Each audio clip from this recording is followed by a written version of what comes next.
¿Cómo estamos, chicos? ¿Está grabando? Sí. Hola, buenos días a todos. Gracias por venir a esta sesión.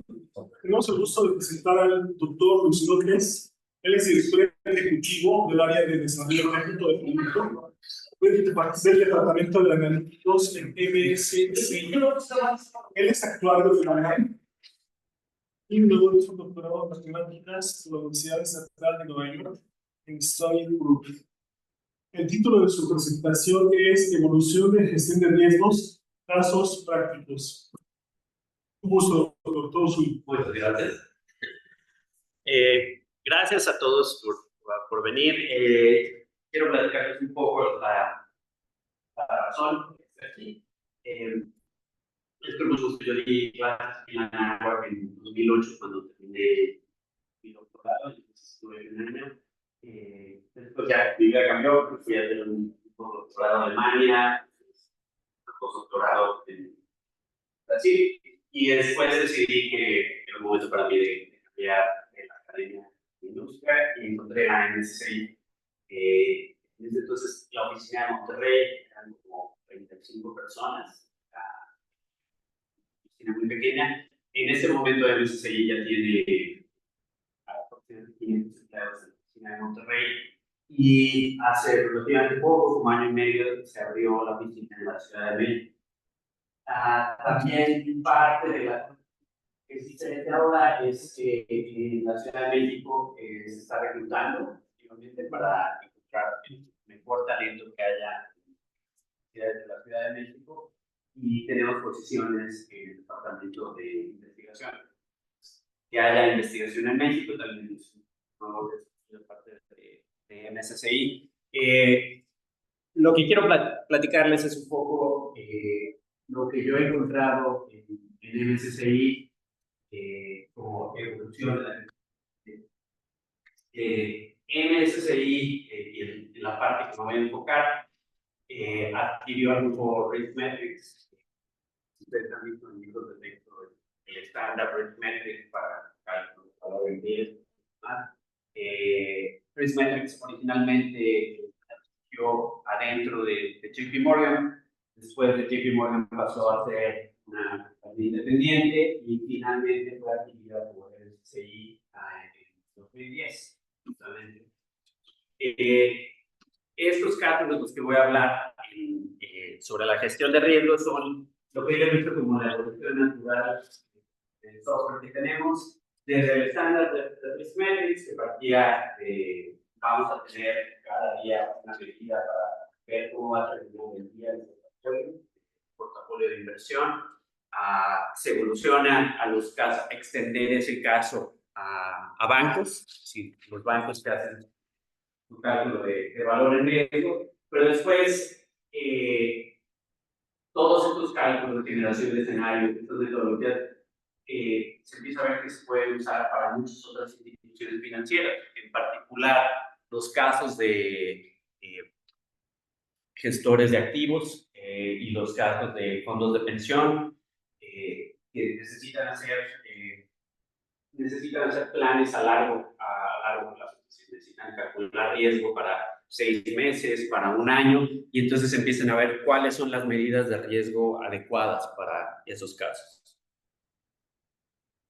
Entonces, aquí hay un par de casos de los que quiero hablar. Uno es respecto a distribuciones, entonces es el cálculo de valor en riesgo, división estándar, bar condicional, etcétera. Y ahí lo que tenemos es todo se origina con gestión de riesgos y hay como estos tres formas de hacer esos cálculos. El bar paramétrico, Monte Carlo, histórico, y lo mismo para todas las otras medidas que son derivadas a partir de esa convención de generación de escenarios. Entonces, un poco lo que vamos a ver es cuáles son las hipótesis que hay detrás de cada una de estas metodologías y cómo pueden cambiar cuando nos enfrentamos con la realidad.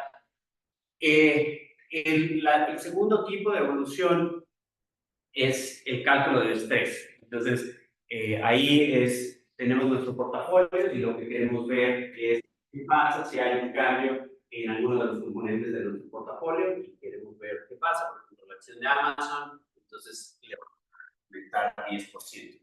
Y revaluamos el portafolio en ese escenario. La metodología de un estrés. Vamos a ver que los requisitos hoy en día, lo que se busca conseguir con una plataforma para realizar el escenario de estrés es algo mucho más ambicioso que eso. Entonces vamos con... Sí. ¿Puedes hablar más cercano? Perdón. ¿Te puedes mover para que, porque si no te perdemos? Claro que sí, no puedo quedar aquí, no hay problema. Vamos a ver qué pasa. El primer problema es horizontes largos. Entonces, ¿qué hay que hacer para calcular estas medidas cuando el horizonte ya no es un día, sino un mes, 6 meses, varios años? Entonces, en lugar de usar retornos diarios para calcular la historia, podemos usar retornos mensuales, semestrales, anuales. Entonces, ¿cuál es el primer problema que hay con eso? Se nos acaban los datos, ya no tenemos suficiente historia. Si queremos usar retornos independientes viendo hacia el pasado, ya no vamos a tener suficientes. Es decir, tenemos un portafolio en el que algunos de sus componentes, por ejemplo, fue un IPO de hace año y medio, entonces si tomamos retornos anuales tenemos un retorno, ¿no? Si tomamos retornos semestrales vamos a tener 3 retornos. Eso es si no permitimos que haya intersección, si no queremos independientes. Entonces, ese es un primer problema y hay formas de resolverlo, ¿no? Es decir, podemos tomar retornos que sean de horizonte más corto y después ver cuáles son las suposiciones en cuanto a nuestros modelos para tomar esos retornos y escalarlos de alguna forma, que es como lo más común que se hace. Hay otras técnicas que es, por ejemplo, tomar proxies y demás. Vamos a ver un poco los problemas que surgen a partir de eso. Otra suposición es no solo con que se caen los datos, sino el portafolio evaluado en el horizonte. Estamos suponiendo que ya no ha cambiado desde la fecha del análisis. Entonces, esto para un fondo de que está calculando cuál es su riesgo a un año, ya no realiza. ¿Qué es lo que pasa durante todo ese año? Pues entonces mis bonos, muchos de mis futuros y opciones van a expirar. Lo que queremos ver es, bueno, cuál es una suposición realista, es decir, vamos a tomar políticas para hacer estas evaluaciones de que cada vez que expire una opción voy a comprar una opción equivalente, una, una duración equivalente a la opción que acaba de expirar. ¿Qué es lo que se va a hacer ahí? Más aún suponiendo que no tomamos esas consideraciones sobre los cupones y las posiciones de futuros y opciones que expiran. Otro problema que surge es cuando tomamos horizontes ya muy largos, un portafolio suficientemente grande, el riesgo de crédito empieza a ser ya mucho más importante. Es decir, todos los impagos, los defaults que va a haber respecto a todos los emisores que haya en nuestro portafolio. Y de acuerdo a eso, también tenemos, para ser realistas, tendríamos que tomar esas suposiciones en cuenta y decir, bueno, voy a tener una tasa de recuperación del 40% al valor del instrumento cuando termine o qué es lo que va a suceder. Entonces,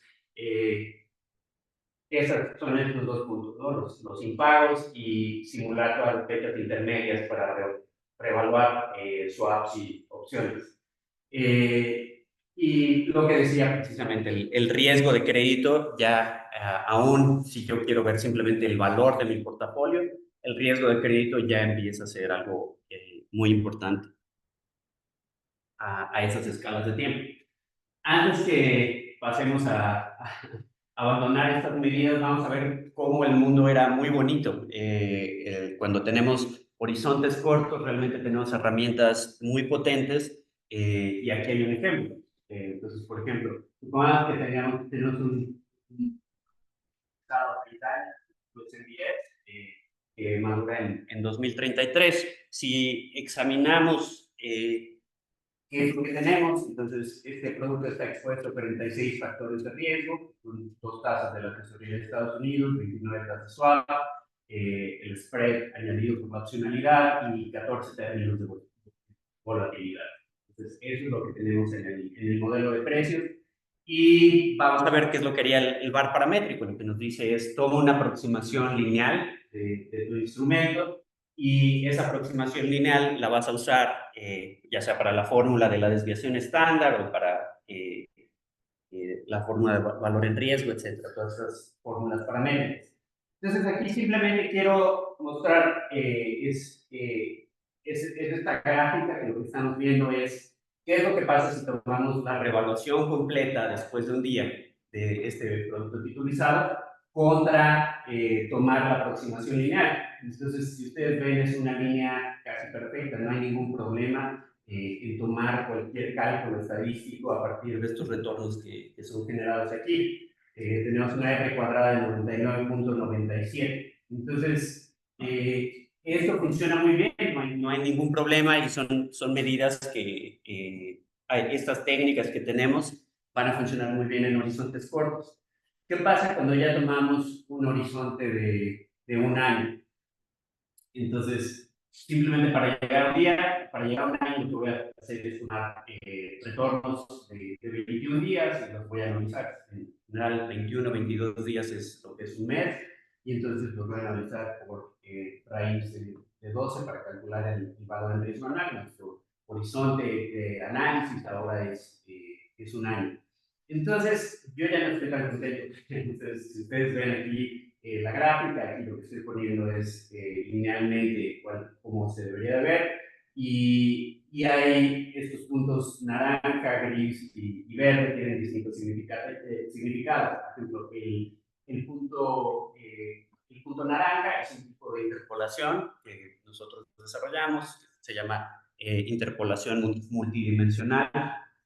Y lo que se hace es, tenemos que evaluar muchos factores de riesgo a un año, entonces vamos a tomar unos cuantos, vamos a tomar puntitos en un espacio de dimensión 46 y imagínense que lo que hacen es dejar caer una sabanita sobre esos puntitos y entonces esa sabanita les va a decir cuál es la interpolación en ese espacio de dimensión 46 para generarnos valor a un año. Después podemos tomar la aproximación lineal, eso es lo que está, los puntos que están en gris, y otro tipo de aproximación lineal también de factores hasta de grado 2, o sea, es una aproximación cuadrática, pero en general lo que ustedes pueden ver es que ya los retornos que vamos a tener a un año, si quieren tomar medidas al 99% o algo en lo que ya ustedes estén fijando más en las cuotas de la distribución, ya no va a haber tanta confianza en ese género. ¿Están por?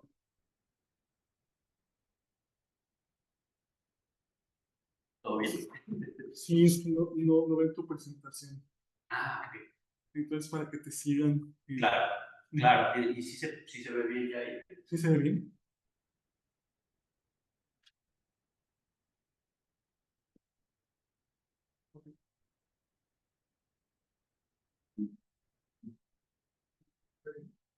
Ajá, con las sillas como negras.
Vamos a poder tenerla para 10 años, pero aún más en el caso de capital de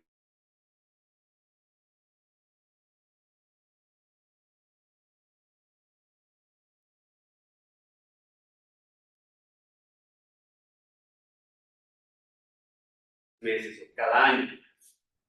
Entonces, ¿cómo podemos eso ponerlo al mismo nivel cuando estamos haciendo cálculos de valor en riesgo con todos los mercados públicos? Los mercados públicos vamos a tener al menos datos diarios y bueno, el caso de fondos, pero muchas veces vamos a llegar a tener granularidad de la hora o el minuto, ¿no? Es decir, eso es algo que se puede obtener en los mercados públicos. Y entonces venimos otra vez, el problema sobre la falta de datos para horizontes largos. Entonces, vamos a ver un ejemplito práctico de cuáles son el tipo de cosas que funcionan mal usando las recetas de los libros de texto. Aquí queremos calcular la depresión estándar, la medida más fácil de riesgo que podamos tener en un portafolio de inversión usando estos parámetros, ¿no? El día del análisis, no vamos a usar ningún factor de decaimiento para darle más peso a los retornos recientes, sino simplemente todos los retornos. Vamos a tomar un horizonte de retornos de 5 días y vamos a tratar de ver cuál es la depresión estándar a un año. Es decir, 264 días, que es más o menos un año. Y entonces, aquí obtenemos para una acción en particular, vamos a ver su valor presente es de 30.5 y vemos 3 medidas de desviación estándar, paramétrica, histórica y Monte Carlo. Entonces, si se dan cuenta aquí, la desviación estándar histórica es altísima, es 294.65, comparado con la desviación estándar Monte Carlo y paramétrica. Entonces, vamos a ver qué es lo que hace atractivo estos distintos sabores de estadísticas, ¿no? Para empezar, que sean parecidas el valor paramétrico de Monte Carlo, no es ninguna sorpresa. Ahí, en el caso de productos lineales, en este caso es una acción, es algo que esperamos completamente. La diferencia entre ese 12 y 11 es el error Monte Carlo. No hay nada más que esté sucediendo ahí. ¿Por qué se empezó a usar esta metodología histórica? Entonces, el método Monte Carlo lo que hace es estas suposiciones de que tenemos retornos normales, log normales, es decir, hay una suposición detrás del método Monte Carlo. En el caso histórico, lo que lo hace atractivo de muchas formas es decir, bueno, no voy a imponer suposiciones en la distribución que tengo, sino simplemente voy a ver la historia, y entonces si tengo, por ejemplo, colas anchas, o sea, cual sea la distribución, entonces eso es lo que voy a usar. Sí, pero también se están haciendo suposiciones, ¿no? Entonces todas estas metodologías estamos suponiendo que tenemos procesos estacionarios, entonces realmente podemos tomar un sampleo, un muestreo hacia el pasado, y todos vamos a estar tomando muestras de la misma distribución, y entonces la parte histórica también estamos suponiendo que son idénticamente independientes e idénticamente distribuidos, ¿no? Entonces, todas estas suposiciones también hay que tomarlas en cuenta. Y entonces vamos a ver una foto de qué es lo que está pasando, por qué nos están cambiando tanto los valores entre las distintas metodologías. Entonces, aquí está la gráfica de Nippon Telegraph Corporation. Ustedes pueden ver, es lo que se llama un penny stock. También, estas acciones, lo que se invierte es esperando que pase precisamente lo que pasa aquí. Donde se ve el problema es, ok, tengo una inversión y analizando los datos fundamentales de esta corporación, yo espero que en algún momento haya imprenta. Entonces, eso es lo que hace atractivo comprar todos estos penny stocks.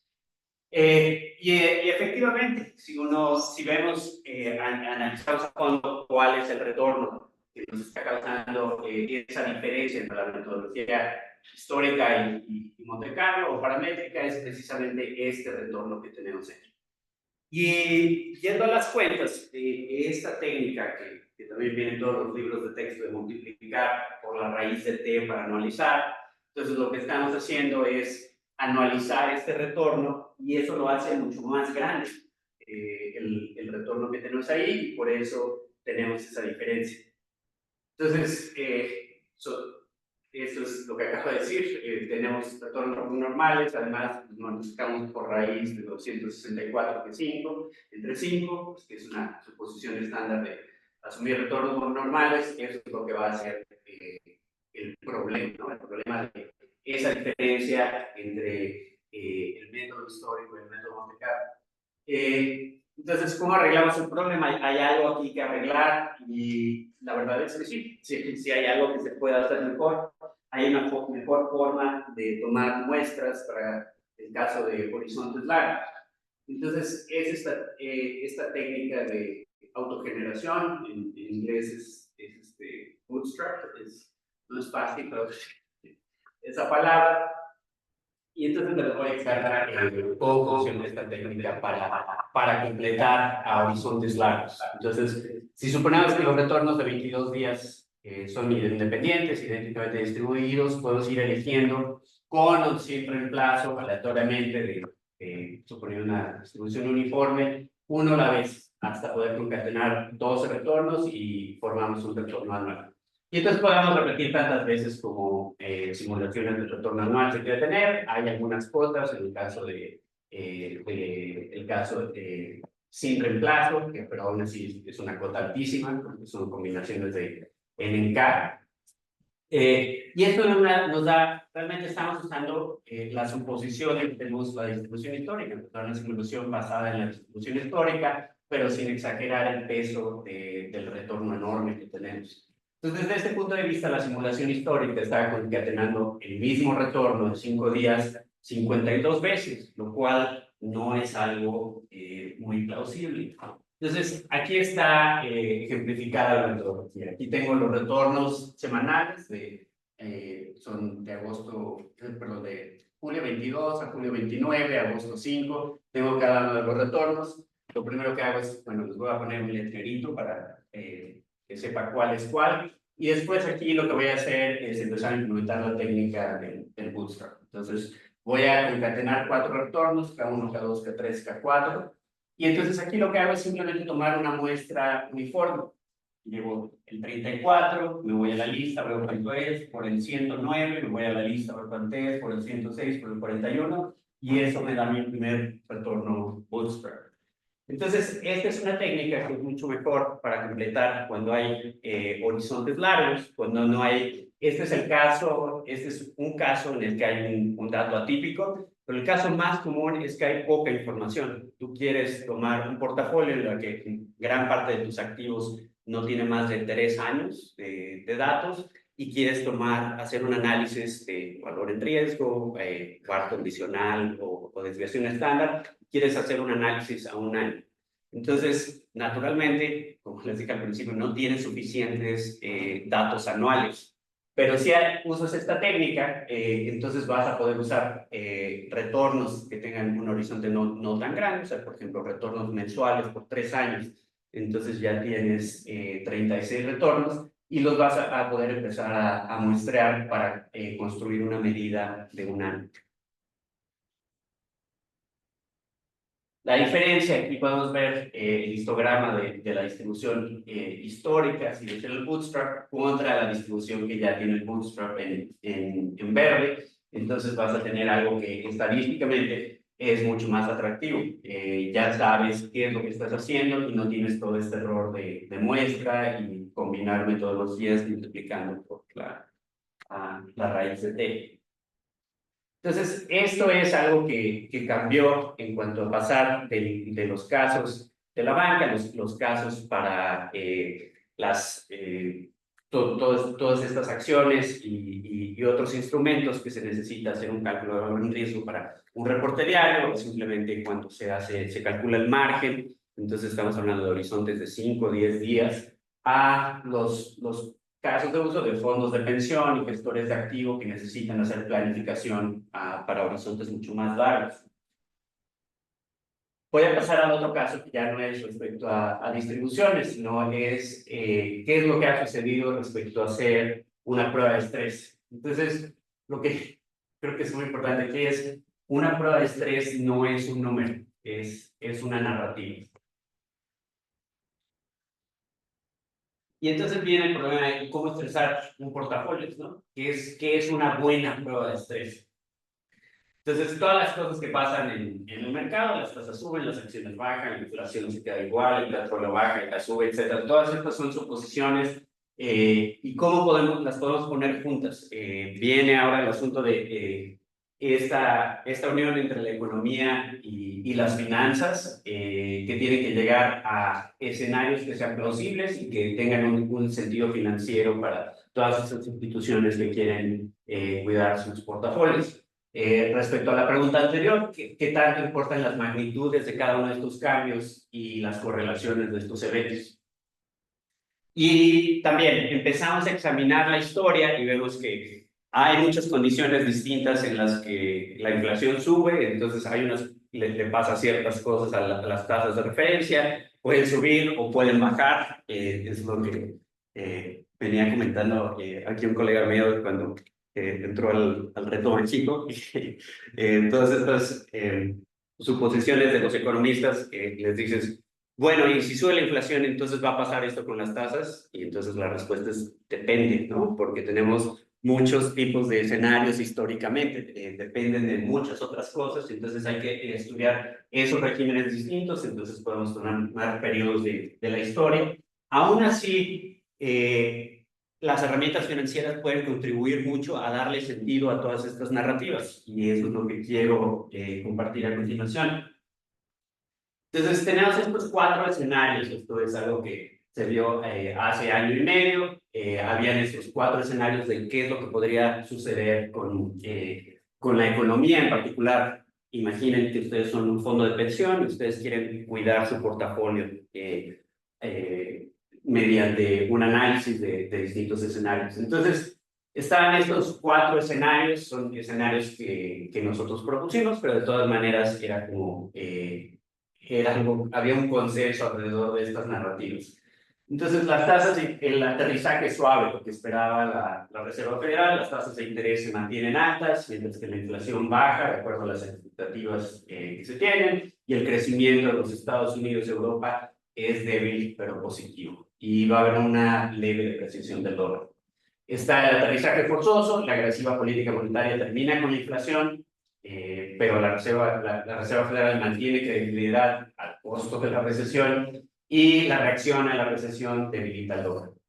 Esta combinación de palabras, que es estancamiento de inflación, la estanflación, la política monetaria no termina con la inflación, esto mina la credibilidad de la Reserva Federal, los precios altos y las tasas altas terminan con el crecimiento por un periodo largo y el dólar se fortalece, ¿no? Y eso pone presión sobre las economías emergentes. Y la otra, que es el rebote fuerte, ¿no? La inflación queda bajo control, cae bajo las expectativas, el crecimiento sorprende en su magnitud y se resuelven los problemas de cadenas de suministro. Esto creo que es, este escenario tiene mucho el balance de esa pregunta de dónde viene la inflación, ¿no? Es decir, ¿podrá controlarla simplemente la política monetaria o es algo que, que depende de factores externos, ¿no? Entonces, analizar estos escenarios es algo que es de interés. Ahora, ¿cómo podemos meterle un poquito de análisis cuantitativo a esto? Entonces, aquí lo que tengo es precisamente lo mismo que teníamos en palabras en, en la lámina anterior. Aquí lo tenemos representado con unas cuantas variables. Entonces, tenemos la curva de inflación, break-even inflation, de 2 años para Estados Unidos y para Europa. Para las tasas nominales tenemos las tasas de la tesorería a 2 años, a 10 años, y también de Europa para Estados Unidos y para Europa. Y entonces aquí supongamos que para las acciones lo que tenemos es un índice para Estados Unidos, un índice para Europa, un índice para China, un índice para India. Para los spreads de crédito, aquí lo tenemos US Investment Grade, y tenemos el tipo de cambio entre el euro y la moneda de los Estados Unidos. Ahora, cada una de las narrativas la podemos traducir precisamente en estas magnitudes que tenemos aquí. ¿Cómo sabemos si las magnitudes son adecuadas? A eso vamos a verlo en el desarrollo. Pero lo que quería recalcar precisamente es que se puede traducir todo lo que vimos perdón, estoy adelantando. Todo lo que vimos anteriormente se puede hacer una traducción en unas cuantas variables y en base a eso vamos a poder evaluar el portafolio en estos escenarios de estrés. Entonces, ¿cómo sabemos si nuestra narrativa tiene sentido? Entonces, hay el score, que está aquí puesto como la normalización común que usamos para ver cuál es la distancia que tenemos de un punto a una distribución, ¿no? Este score tiene una generalización. La generalización se llama la distancia de Mahalanobis, es la distancia que hay entre un punto y una distribución. Y esa va a ser una herramienta fundamental. Déjenme explicar un poco más. Y entonces aquí viene la caja de herramientas que tenemos en MSCI. Entonces, podemos hacer estreses haciendo muchas cosas. Podemos simplemente cambiar, ver históricamente en cierto periodo de fechas. Podemos ver por estresar simplemente por factor de riesgo. Si voy a estresar todos los equities por tanto, voy a estresar todas las tasas nominales por tanto, voy a estresar toda la inflación por tal magnitud o tal porcentaje. Podemos hacerlo también de forma predictiva, es decir, haciendo una regresión lineal. Podemos cambiar los modelos, los parámetros de nuestros modelos. Por ejemplo, si tenemos una opción entre el spread de dos acciones, un parámetro que estamos usando, ahí es la correlación, entonces cambiar ese parámetro también es algo que tiene sentido.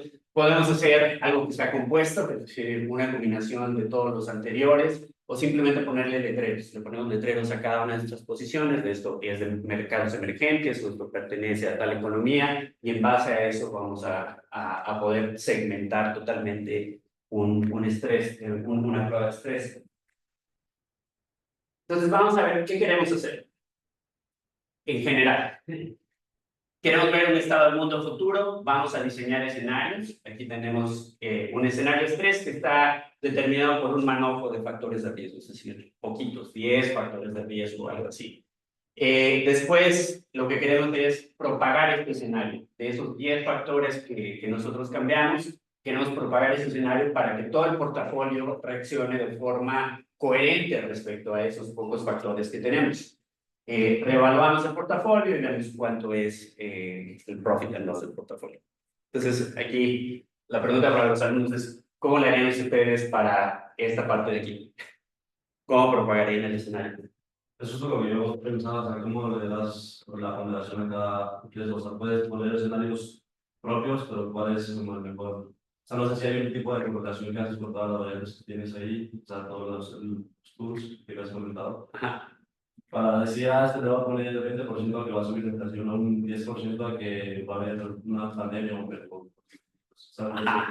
Entonces, esa es una pregunta distinta, porque eso es viendo como los distintos escenarios. Eso lo que estás pensando ya más bien es como ver la distribución, ¿no? Sí. Como darle a cada escenario un peso. Lo que yo estoy diciendo es, la pregunta aquí es un poco distinta, sino es simplemente diseñar un escenario. Ya que tienes un escenario, que lo puedes representar con 10 variables, ¿no? Esto es lo que va a pasar, estas 10 variables. Ahora, tu portafolio, imagínate que tienes 25,000 instrumentos en tu portafolio. ¿Cómo le haces, ya que diseñaste lo que le va a suceder a esas 10 variables, cómo lo propagarías al resto del portafolio? O sea, a lo mejor esto dará no llega hasta tanto la carrera, pero yo creería que tomando todas estas variables que creemos que van a cambiar, podemos alterar cómo creemos que cada, por ejemplo, algún retorno o crecimiento, cómo se va a ver alterado en base a esto, que sería, no sé, sería crear o adaptar un modelo, ese modelo que está metido a la variable como que determina más cómo crece o cambia nuestra acción. Ok, sí, sí, o sea, lo que tiene razón en cuanto a la mecánica, ¿no? Es decir, tienes unas cuantas variables y a partir de ellas quieres extender, quieres saber qué le va a pasar a todas las demás. Entonces, ¿qué? Sí, habías dicho que tienes un portafolio con poco, o sea, con poco historial, entonces es como difícil proyectar. No, imagínate que tienes, vamos a dejar eso de lado, imagínate que Tus factores de riesgo ya tienen suficiente historia. ¿Algo de años? Ajá, digamos que tienes 3 años, sí, tres años de historia diaria de todos tus activos. Entonces, pero ¿cómo le haces para pasar de sé lo que le pasa a estos 10? ¿Qué es lo que le va a pasar a todos los demás en el portafolio? ¿Cuál es qué es lo primero que haces cuando quieres averiguar algo así? No podría ser simulación, ¿no? Ajá, ok, entonces, pero ¿en base a qué se va a simular? Como que ¿cuál es la estructura que tiene que haber detrás de esto? Pues el escenario que propones. ¿Perdón? El escenario. Sí, el escenario son estos 10 factores, voy a decir, van a pasar a tener más 10%, menos 5%, un poco lo que teníamos aquí, ¿no? Entonces, tenemos menos 30, menos 25, 5 las tasas de tesorería. Entonces, aquí estoy diciendo, estoy diseñando el escenario. Esto es lo que quiero analizar para el soft landing. Estos son mis variables fundamentales que van a decir, este es el escenario del soft landing. En particular, aquí tengo este índice de los Estados Unidos. Y entonces la pregunta ahora es, bueno, yo tengo, ¿qué le va a pasar a mis acciones de Google en mi portafolio? ¿No? Quiero saber específicamente si hay estos cambios en la economía, ¿qué le va a pasar a tus acciones de Google? ¿Qué le va a pasar a tus opciones de tasa de interés? Pues sabes la segmentación, ¿no? Depende del mercado en el que estés. Estás en Estados Unidos, pues tomas como la tasa diaria para Ajá. esas posiciones. Ok, muy bien, ahí vamos, ya casi. Entonces dirías, lo que me voy a aplicar para mis opciones de Google es el índice de los Estados Unidos, ¿no? Y entonces como que ¿cuál es el siguiente paso? Porque este es un índice de todos los Estados Unidos, o sea, aquí está Amazon, aquí está Netflix, aquí está, o sea, lo que tengamos en los industriales y demás, que va a ser 7%. Entonces, ¿cuánto le toca a Google? ¿Le toca 3? ¿Le toca 0? ¿Le toca 10? Una desagregación. ¿Perdón? Desagregación. Pero esto solo sabemos el nivel total. Es decir, no podemos saber cuánto le va a tocar específicamente a Google, porque esto está indicado para todo el índice.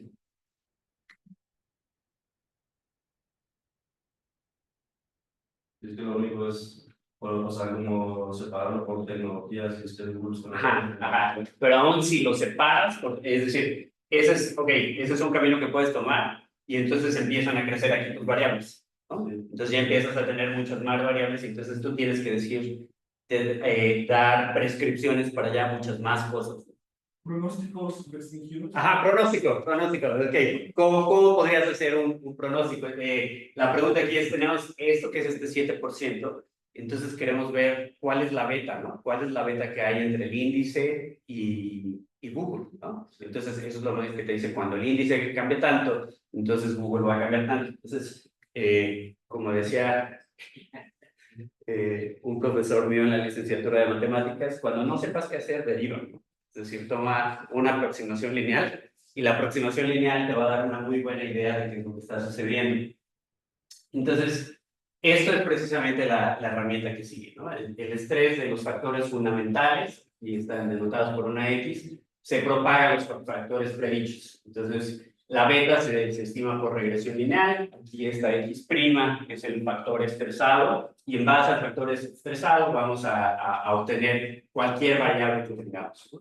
Entonces, es la técnica de regresión lineal lo que nos permite hacer esta propagación a todo el portafolio.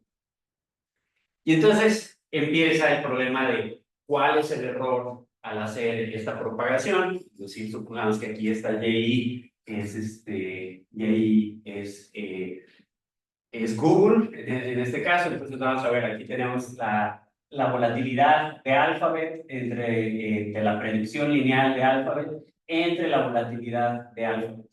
Y tenemos esta fórmula. Es una fórmula muy bonita que nos dice cómo haces para que ese error de la propagación, el ruido de propagación, se vaya a cero. Entonces, depende aquí de estas 3 cajitas que tenemos. Entonces, la R cuadrada, que también explican los factores fundamentales, los retornos del portafolio. Entonces, ahí vamos a ver si tenemos una R cuadrada del 99%, entonces ese va a ser un error muy, muy pequeño, ¿no? ¿Cuál es el siguiente? La parte roja, la distancia de Mahalanobis. ¿Qué tan plausible es un estrés dada la estructura de correlación que se usó? Entonces, el asunto aquí realmente lo que estamos juzgando es lo que tú estás diciendo, las cantidades que tú estás diciendo, las variables en la dirección que estás tomando respecto a la correlación, la estructura de covarianza que hay, ¿qué tanto sentido tiene? Entonces, este es como el buen sentido que tú le des al escenario, el escenario que tú estás proponiendo económicamente, ¿qué tanto sentido tiene? Y eso va a cambiar este error que tienes para la aproximación de la propagación y finalmente el número de escenarios que tengas, ¿no? Entonces, esto sí está ya restringido por el número de datos que tengas. Y entonces vamos a ver el poder explicativo de los factores fundamentales. Entonces, la R cuadrada, precisamente como tú decías, lo que hay que hacer es, si empiezas a segmentar, vas a tener mejores resultados. Por ejemplo, aquí estoy aproximando el portafolio, es el MSCI All Country World Index, entonces es un índice mundial, y mi factor fundamental va a ser MSCI, el índice para Estados Unidos, ¿no? Usando correlaciones de cierto periodo histórico. Y entonces, aquí pueden ver la comparación. Si nosotros le añadimos otro predictor, es decir, el índice que se concentra precisamente en energía, el sector de energía, la predicción para el sector de energía mejora muchísimo, ¿no? Entonces, estos son... Perdón. Ah, sí. Entonces, tenemos aquí dos regímenes de riesgo. O sea, estamos usando una vida media de un año, estamos dándole decaimiento a nuestros retornos y aquí estamos dándole decaimiento de 6 meses y pueden ver que más o menos es igual. Es también los parámetros que tenemos en nuestro modelo de riesgo también han sido importantes, como ustedes pueden suponer. La otra es la distancia de Mahalanobis. Es una extensión multivariada de la estandarización normal y la pregunta ¿es atípico el conjunto de estreses que nosotros estamos dando en la estimación que se usa para la propagación? Y aquí lo que ustedes pueden ver es, tenemos este mapa espectral. Este punto es muy típico, es algo que tiene una distancia Mahalanobis baja, y aquí tenemos un escenario que tiene una distancia alta. Entonces, de esta forma podemos empezar, obviamente de lo que depende de la magnitud de los estreses individuales y el movimiento de los estreses. Entonces, entre más atípico va a ser mayor la extrapolación y va a ser mayor el ruido de la predicción que tengamos. Y finalmente, ¿qué es lo que pasa con la distancia de Mahalanobis? Cuando combinamos todos los estreses en un único estrés predictivo, vamos a tener una distancia mayor y viene otra vez la recomendación. Lo que tenemos que hacer es segmentar para que cada uno es decir, si yo tengo un equity, me voy a fijar nada más en la predicción a partir de los factores de estos índices que tengo aquí. Si tengo una tasa nominal, solo a partir de los factores que tengo en esta parte. Entonces, tener la flexibilidad de descomponer en segmentos todos los estreses hace que las correlaciones espurias que hay entre todas estas variables no vayan a afectar nuestra predicción, el ruido que estamos generando.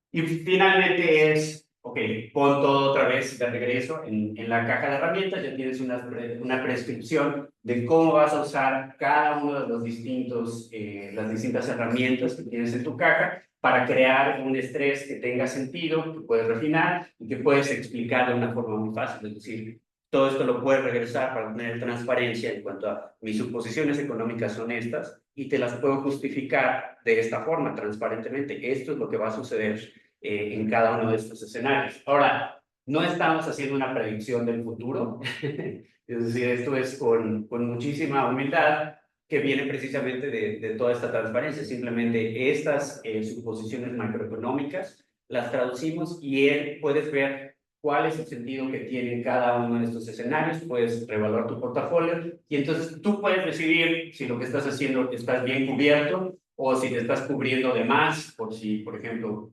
llegamos a caer en el escenario del rebote fuerte, Entonces, todo tu afán por cubrirte en realidad acaba perjudicando tu portafolio si caemos en ese escenario.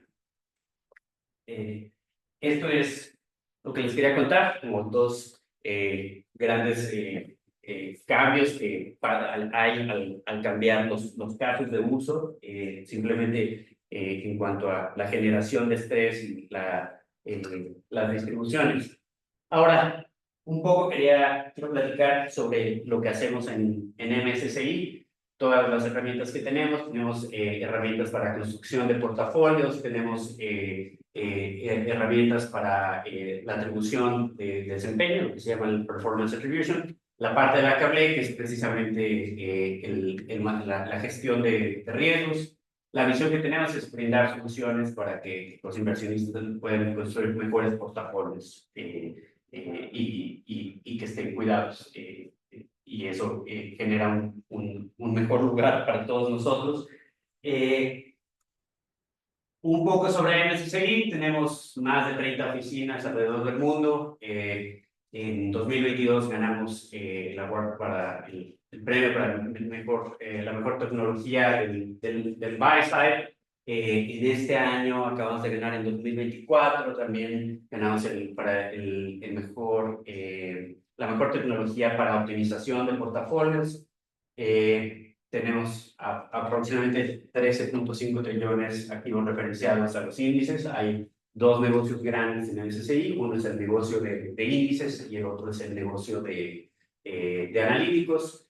Hay ya más de 6,000 empleados en MSCI. Lo que les puedo decir es, regresando, estamos reclutando en la Ciudad de México, buscando el mejor talento. El encaje natural sería precisamente gente que estudia matemáticas y actuaría. Es decir, aquí pueden ver mis compañeros que vinieron, Michelle y Mariana, que acaban de salir de la universidad, Héctor y Luis, que están haciendo sus prácticas profesionales con nosotros en MSCI. Entonces, estamos tratando de que crezca y que son trabajos realmente de investigación de mercados financieros y mejora de los productos que tenemos para su análisis. Estos son los grandes negocios. Tenemos una base de datos gigante para todas las inversiones privadas. Obviamente, un negocio de muchísimo crecimiento es las inversiones sustentables, los scores de ESG, ahí somos pioneros y líderes del mercado. Los índices, con los que se podrá imaginar, nuestra competencia Moody's, S&P y demás. Y analíticos, donde también somos como el nombre de cabecera para la oficina media, pero muy recientemente los esfuerzos de la maestra María Teresa Cardoso, estamos acercándonos cada vez más a ser una plataforma del front office. Y los lugares donde se puede trabajar, entonces el departamento de investigación, hay trabajos disponibles, ciencia de datos, desarrollo de software, ingeniería financiera, para lo que se está reclutando aquí en México, que también para investigación en general, y lo que fue un éxito en Monterrey, que es el servicio a clientes. Servicio a clientes quiere decir realmente entender cuáles son los problemas que tienen nuestros clientes. Por ejemplo, yo les puedo decir que hay una mexicana que en este momento está en Toronto y ella es la que, como nosotros somos los proveedores de básicamente todos los planes de pensión de Canadá, ella es la encargada realmente de traducir todas las regulaciones y encontrar una solución a todos estos problemas que tienen nuestros clientes de Canadá. Hay muchas opciones para crecer el negocio teniendo esta interacción con clientes. En realidad, todas las áreas que ven aquí, nosotros lo que queremos es estar totalmente centrados en lo que nuestros clientes en la industria financiera necesitan. Eso es todo y con mucho gusto contesto cualquier pregunta que tenga de cualquier tipo. Muchas gracias, doctor.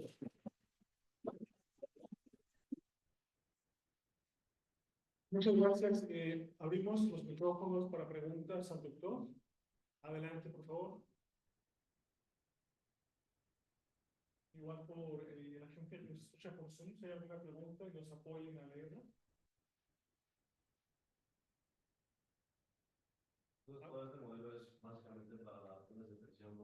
es un portafolio de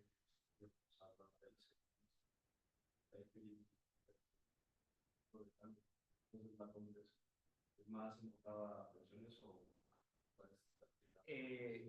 No, bien, pues empezaste a hacer la pregunta, por ejemplo, nosotros, y eso lo sé, porque he trabajado mucho con ellos, los bancos normalmente son los que tienen los portafolios más grandes. La diferencia es un poco en el horizonte para el que se calcula el riesgo. Entonces, un portafolio típico, o sea, promedio de un banco privado, estaremos corriendo algo así como 250,000 instrumentos. Es un banco grande, ya estamos hablando de más de 1,5 millones de posiciones. Eso es lo que nosotros tomamos toda la carga de la solución, es decir, el banco lo que nos da es, estas son mis posiciones, y nosotros tomamos el cargo computacional de correr todos esos reportes, ¿no?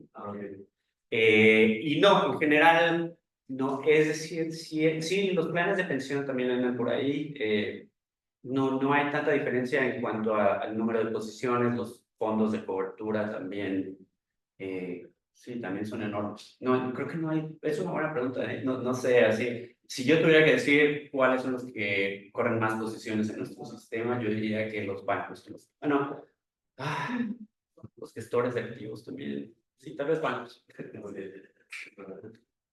Ajá.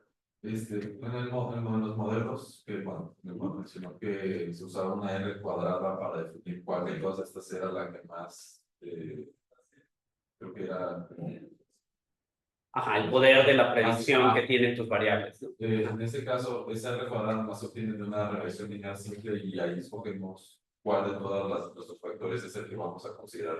Sí, entonces nosotros damos una herramienta para que tú puedas tomar esas decisiones. Es decir, si tienes un factor que tiene muy poco poder predictivo, entonces inmediatamente te vamos a decir, te vas a analizar la distancia Mahalanobis de tu conjunto de factores, y también te vamos a decir cuál es la R cuadrada. O sea, tú puedes ver qué es, cómo mejorar o cambiar esas variables para que tengan más sentido.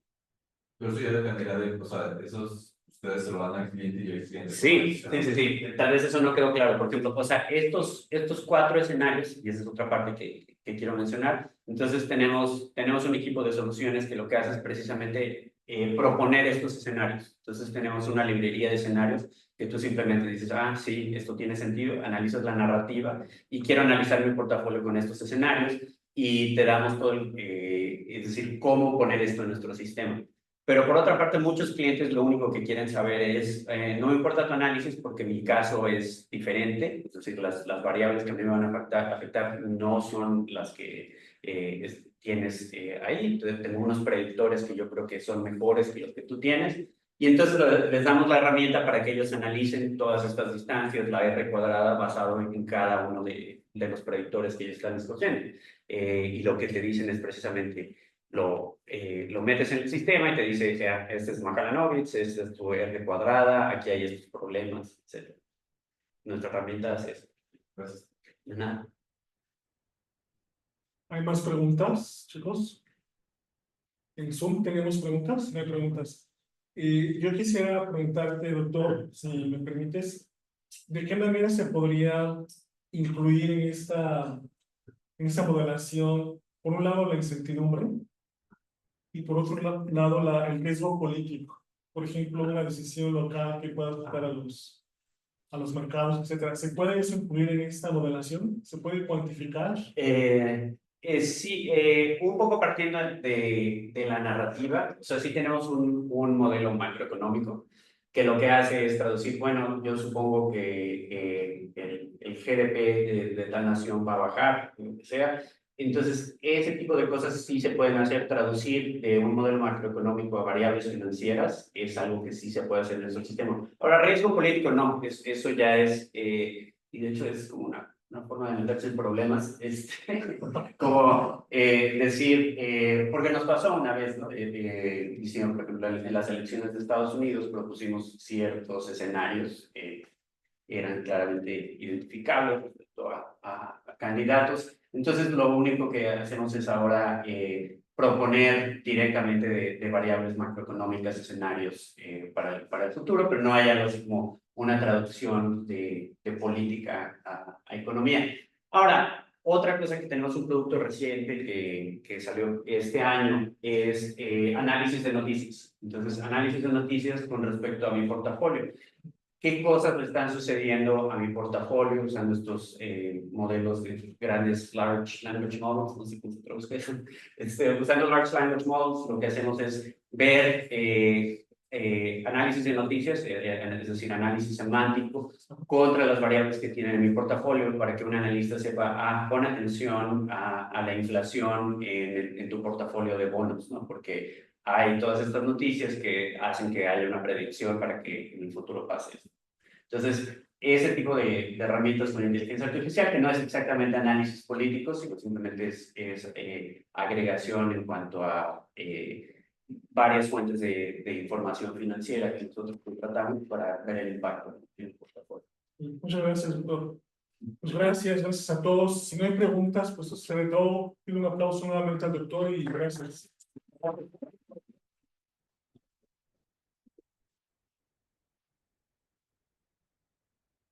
Gracias, doctor. Listo, cerramos la... Paramos.